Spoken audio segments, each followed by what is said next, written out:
Transform your dreams into reality with the guarantee of assured placement and highest salary package. Admissions open at Francis Xavier Engineering College, the best institution situated in the heart of Tirunelveli. Veeranam ஏரி வறண்டதால் கடலூர் மாவட்டத்தில் குறுவை சாகுபடி கேள்விக்குறியாகியுள்ளது. குறுவைக்கான தொகுப்பு திட்டத்தையும் அரசு நிறுத்திவிட்டதால் விவசாயிகள் கவலையில் மூழ்கியுள்ளனர்.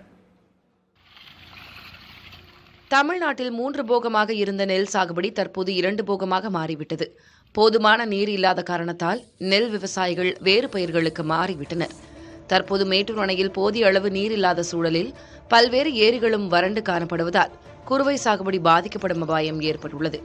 குறிப்பாக கடலூர் மாவட்ட காட்டுமன்னார் கோவிலில் 44,000 ஏக்கர் நிலங்களுக்கு நீர் ஆதாரமாக உள்ள வீராணம் ஏரி வறண்டதால் விளைநிலங்களும் வெடிப்பு விழுந்து பாலைவனமாக காட்சியளிக்கின்றன. இதனால் இந்த ஆண்டு குறுவை சாகுபடி செய்ய முடியாத நிலைக்கு விவசாயிகள் தள்ளப்பட்டுள்ளனர்.